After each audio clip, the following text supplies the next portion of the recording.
পুরানো ব্রিজ এবং এটা কিন্তু আমাদের অলরেডি সেই কাজগুলো করার আমাদের একটা প্ল্যান আছে এবং এগুলো আমরা ধরছি। আমরা প্রায় এটা 60 ফিট আমরা এই ব্রিজটা আমরা করে দেবো। যদি এখানে মাত্র এটা আছে কত এখন 20 ফিট আছে, এটাকে আমরা 60 ফিট আমরা করে দেবো এই ব্রিজটা আমরা 60 ফিট। তবে যেটা হচ্ছে এই যে আমাদের জলাবদ্ধতা প্রকল্পের আমাদের এগুলিও করতে হচ্ছে খাল সংস্কার এবং খাল সংস্কারের প্রেক্ষিতে মাটি সরে যাওয়ার কারণে এই ফাটল দেখা যাচ্ছে এবং সেটা একই জিনিস আপনারা মহেশখালেও দেখেছেন, সেটা আবার আমরা রিপেয়ার করে দিয়েছি। এখানেও আমরা অনতিবিলম্বে এটা আমরা রিপেয়ার কাজ শুরু করব। আমাদের যে প্রকল্পগুলো চলছে সেখানে ব্রিজ এইটা না, শুধু পুরো ব্রিজটা আমাদের করে দিতে হবে এবং এটা থেকে নিয়ে এটা প্রায় 60 ফিট আমাদের এই ব্রিজটা করতে হবে এবং প্রথমে এটা করবো, এটা পরে করবো। যেহেতু এইটাও রিস্কের মধ্যে আছে, যেহেতু খালটা আমরা শীতল ঝর্ণা খাল, এটা ভেরি ইম্পর্টেন্ট খাল এই এলাকার। আপনারা আজকে দেখেন পানি উঠে নেই। পানি না ওঠার কারণ হচ্ছে এখানে প্রচুর পরিমাণে মাটি উঠানো হয়েছে, কিন্তু এটার প্রেক্ষিতে গিয়ে যে অ্যাডভান্স রিয়েকশনটা হয়েছে সেটা এই যে ওয়ালগুলো সরে গেছে, রাস্তাগুলো ফাঁক হয়ে গেছে।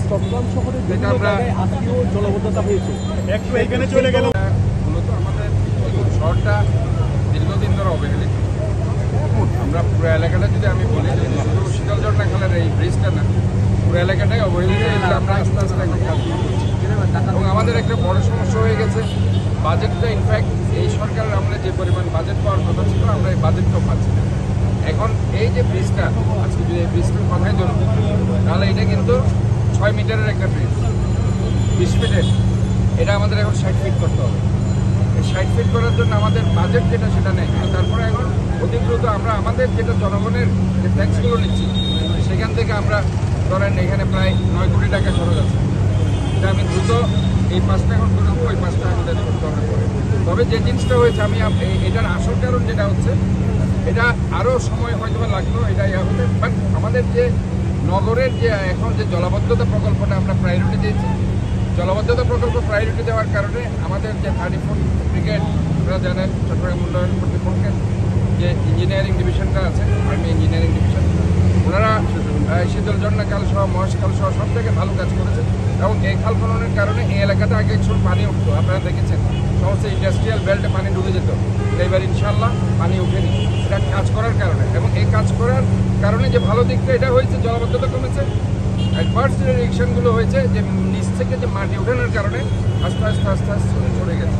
তো যেটা মহেশখাল আপনারা দেখেছেন খালি শহর, রিসেন্টলি রাস্তাগুলো ফাঁক হয়ে গেছে এবং সেটা আমরা রিপেয়ার করে দিয়েছি। এটাও এখন যেটা করতে হবে, এটা অলরেডি যেটা ভাগ হয়ে গেছে এবং 45 বছর একটা পুরানো ব্রিজ। সো এটা আমাদের আগের থেকে প্ল্যানে ছিল এই কাজটা করার, ওই যেটা আমাদের প্রকল্পের মধ্যে এটা ছিল না। এখন আমরা আমাদের যে চলমান প্রকল্প চলছে সেটা ওই 6 মিটারের এটাকে আমরা 15 মিটার করে দিব এবং এটা আমরা দ্রুত ইনশাল্লাহ কাজ করবো। আমরা এটা মূলত কারণ হচ্ছে যে আমরা আমাদের জলাবদ্ধতার কাজ করেছি, যেহেতু মাটি সরে গেছে, নিচ থেকে প্রচুর পরিমাণ মাটি সরে গেছে, যার কারণে এটা হয়েছে। এই ব্রিজের